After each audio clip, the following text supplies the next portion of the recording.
Today's Masterclass series is all about overcoming excuses. Excuses. We're done with them.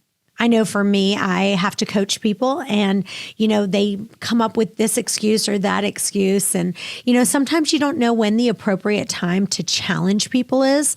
It's like, how do you challenge people respectfully, but still get the effect that you're after? I like to say there's kind of an excuse chart, right?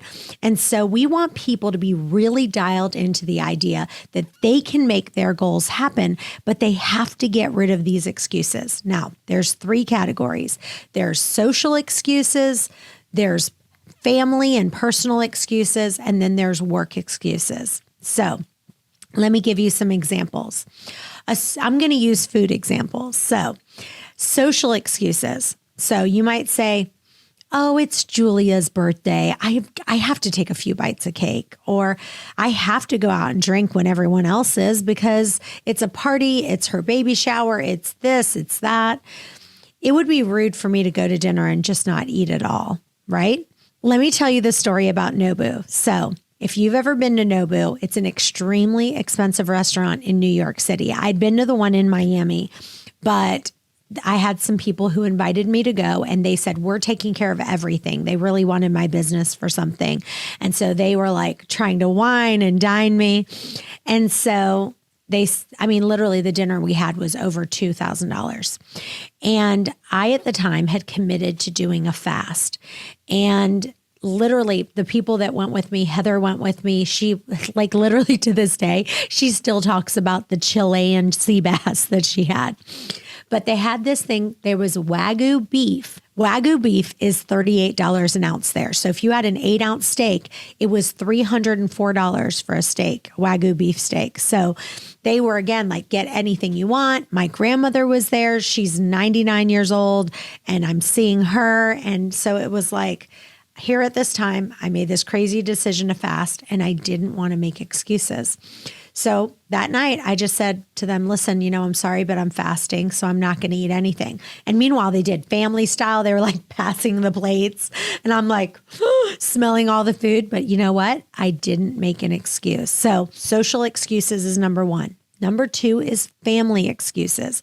For example, my son only ate 2 bites of his food. I'm not going to let that go to waste. Or I came home and my husband made dinner, so I don't want to be rude. I don't want him to feel like I didn't appreciate it. Maybe your son made breakfast and eggs and bacon as a surprise. And you're like, oh, I just don't want to break his little heart. The fear is that I can't do that. I can't meet my obligations of being a good mom. But here's what you have to say to yourself, like, me not eating doesn't mean I'm not a good mom. So there's plenty of times I eat with my family, but I'm not physically eating food, right? So I'm eating, but I'm just sitting with them. Just because I'm not putting the knife, down and the fork down, that doesn't mean that I'm not being a good mom. Like, I'm actually being a better mom because I'm listening more, I'm talking more, I'm kind of explaining what's going on. And so that's a lie that you can't sit there and be a good mom and eat dinner with your family, but you're not actually eating the food. It doesn't matter.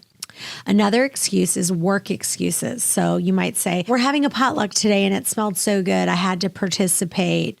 Oh, I'm so stressed, the food will make me feel better. No, we're not eating our emotions, people. We're not doing it.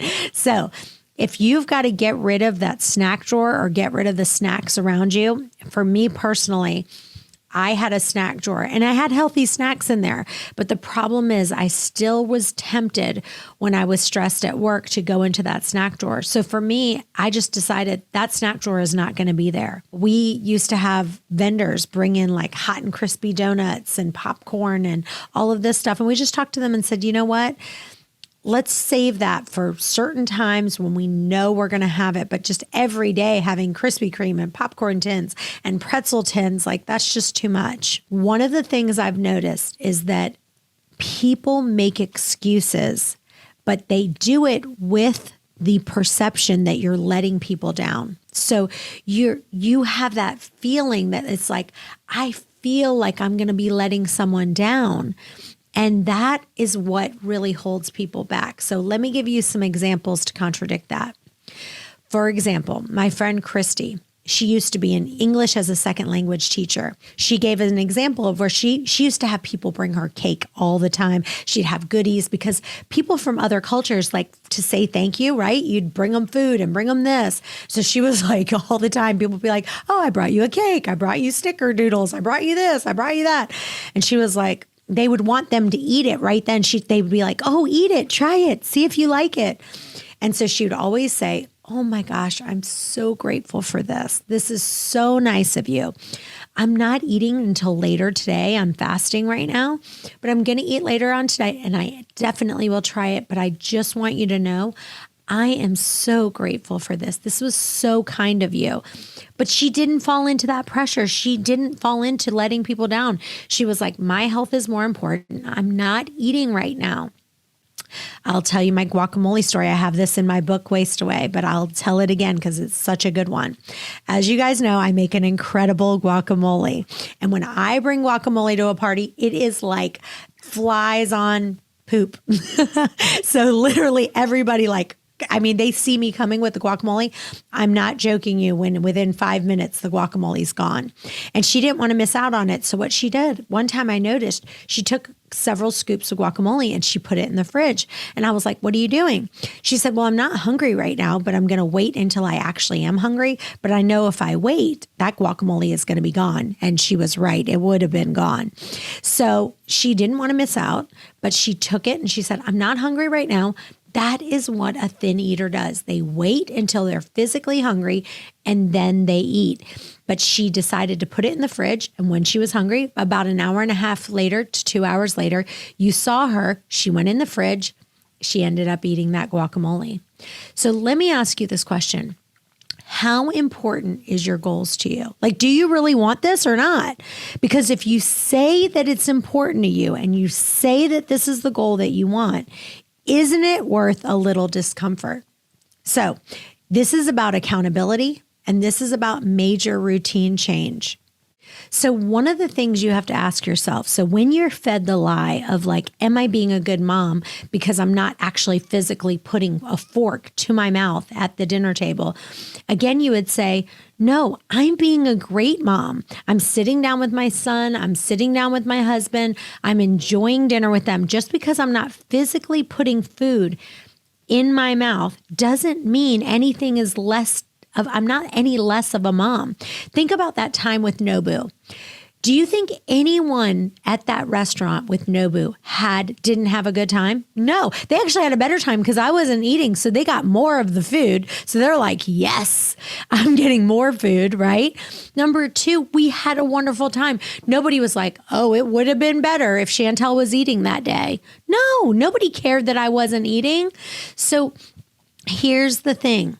You can still be everything you want just because you aren't physically eating. Just because you aren't putting food in your mouth doesn't mean that you aren't a great mom, that you're not a great friend, that you're not a great anything. That is a lie, and don't fall for it.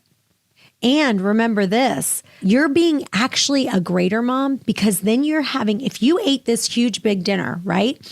Guess what? You're going to be tired. You're not going to have enough energy to play and enjoy time with your kids. So let me say this. You have control of whether you will make the excuses or not make the excuses. But you have to stop the lies so that you'll stop making the excuses. See you guys next time.